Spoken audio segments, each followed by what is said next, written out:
In this exercise, we're going to use the sample MEP project located in your Common folder. From the Startup screen, click on Open, browse to your Common folder, and open the sample MEP project.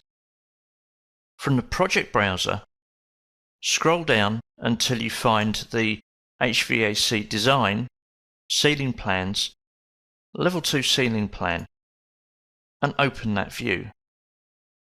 If we scroll into this plan, we can see that there's a certain amount of work being done in making sure that we can see the view as we want to. There are a few adjustments, however, that I'd like to make. So from the View tab, I'll click on Visibility Graphics. I'd like to make some changes to the Revit linked file. Here you can see that we're looking at it by host view. I'm going to customize this. Look at annotation categories. Also customize this and make sure that I don't see it. If I click on OK and OK again, you'll see that the grids from the architectural file have now been turned off. I can also check other settings. So for example, if I go back to Visibility Graphics, click on Revit Links, Custom, and then customize the Model Categories section. Let's take a look in here and see whether there's anything that I can turn off in this view.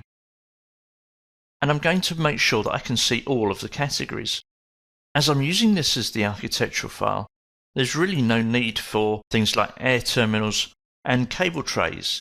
Obviously I want to see ceilings, but let's go through and get rid of the majority of the mechanical, electrical and plumbing categories.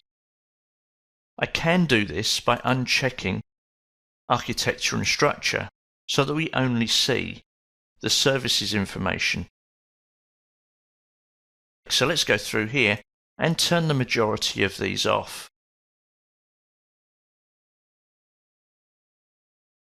I might leave plumbing fixtures on, as the architect may be responsible for placing objects like toilets, although I can't imagine seeing any of those in a ceiling plan. OK, so we've now finished. Click on OK again. And I'm happy with the way that my layout looks. Now I actually want to create a view template from this view. I can do this by right-clicking on the view and click on Create View Template from View. Give it a name. Let's go with HVAC Ceiling Plan. Click on OK, and this now gives me a dialog box through which I can go and control all those properties relating to the views, and I can come back and manage these later if needs be. Click on OK.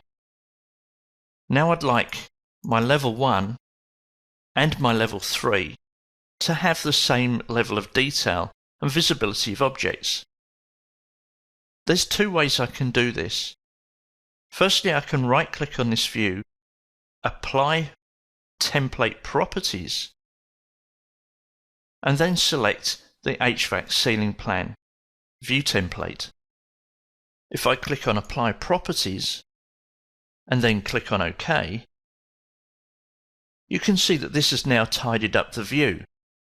But if I want to, I can still go back to Visibility Graphics and change how this view looks.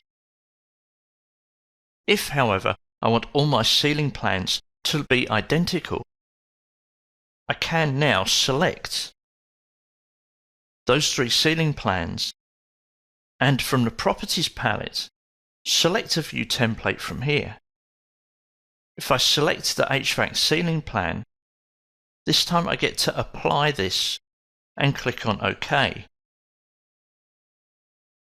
This now shows that we have a view template associated with each view.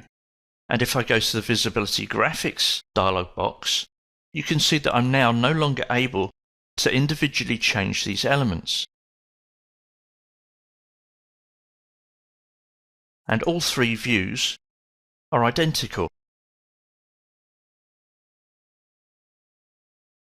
If I do want to change them,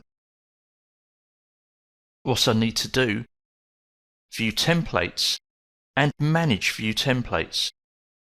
I can apply a discipline filter so that we just see mechanical. There's my HVAC ceiling plan, and at the top right hand side of the dialog box it tells me that we have 3 views assigned to this view template. So any changes I make here, whether it's scale or detail level or visibility of objects, this will be applied to all 3 views. This gives the user a greatly enhanced way of controlling multiple views at the same time.